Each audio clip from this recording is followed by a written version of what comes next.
Bienvenue dans cette nouvelle édition du QG Week-end. Voici les titres de l'actualité. La plus ancienne organisation sous-régionale célèbre son 60e en 2019. Il s'agit du Conseil de l'Entente. Elle a mis en place plusieurs centaines de projets sociaux communautaires au profit des populations, dont 112 ces 7 dernières années. Au Tchad, le manque de médecins spécialistes dans les maladies professionnelles et les accidents de travail se fait sentir. Une situation dénoncée par les organisations syndicales. Le gouvernement compte recruter 300 professionnels de santé.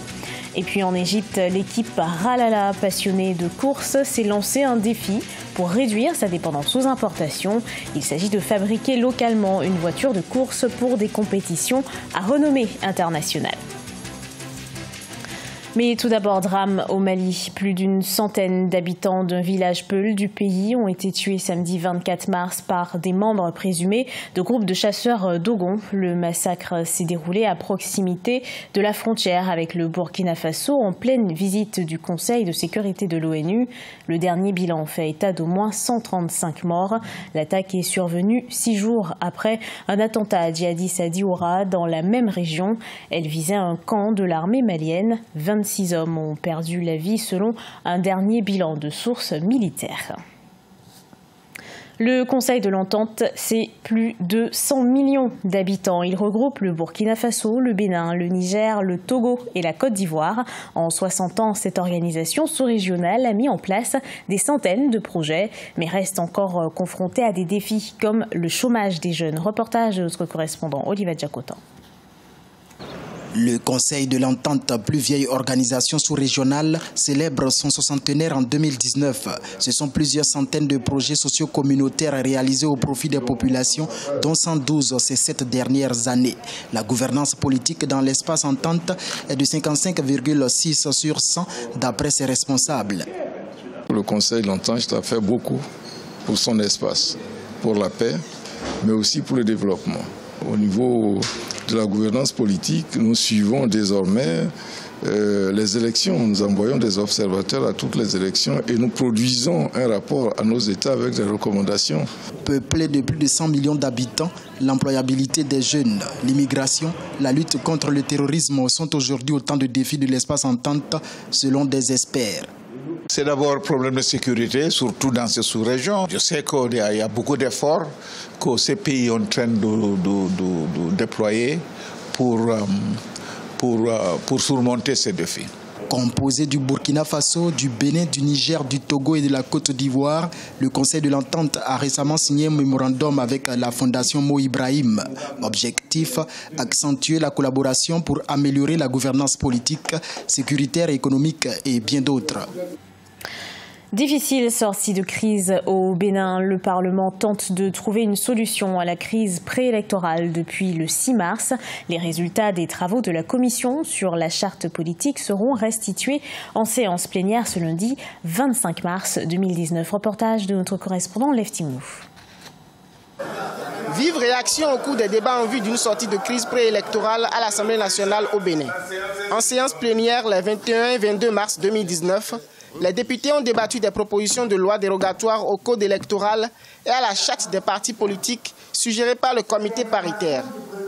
La modification de l'article 80 de la Constitution n'a pas été évoquée lors des échanges en plénière à cause des contestations au sein de la classe politique et de l'opinion publique. Qu'on nous mette là comme des panthéons, des marionnettes, et pendant ce temps le calendrier se déroule, je trouve que la plus grande preuve de sincérité de Francis de nos amis doit être la règle du processus. Si on va rester dans l'esprit aujourd'hui de dire que tout ce que vous avez fait là, il faut balayer, reprendre, c'est qu'on se trompe, le compromis ne sera jamais atteint.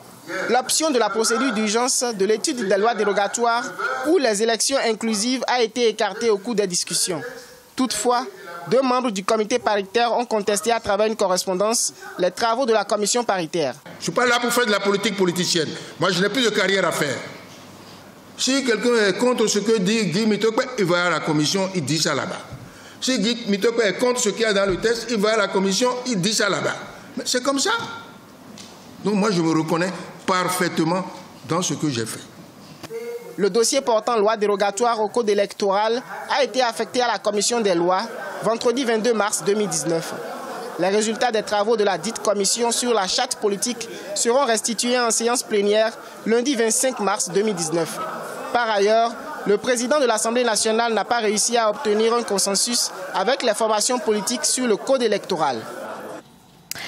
Travailler ensemble, c'est ce que prônent les leaders de la coalition congolaise Lamuka en République démocratique du Congo.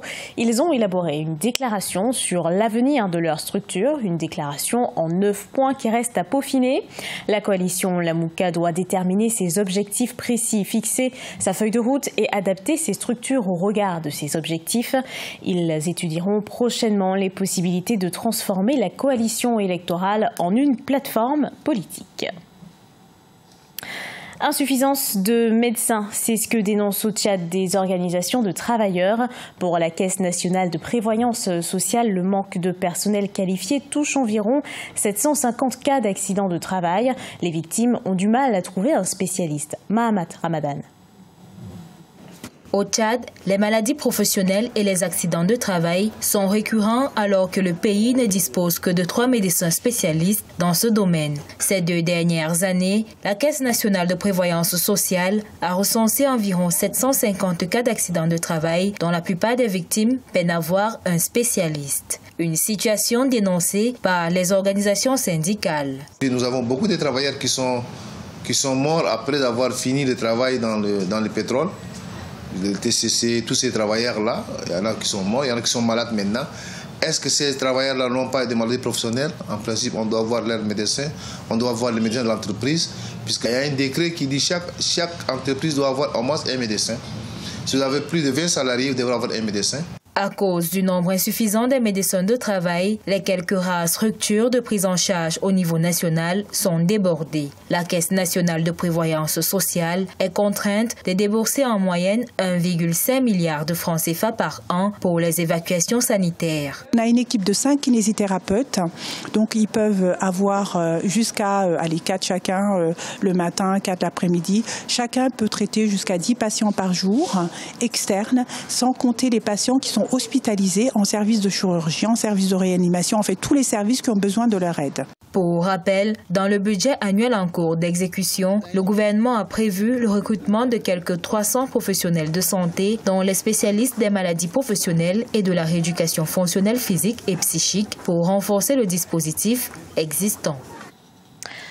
Fabriquer localement une voiture de course pour des compétitions à renommée internationale, un pari qu'a relevé une équipe de course égyptienne, l'équipe de course Ralala. Elle souhaite réduire sa dépendance aux importations. Regardez ce reportage d'Aïssatou Bari et Victoria Setti.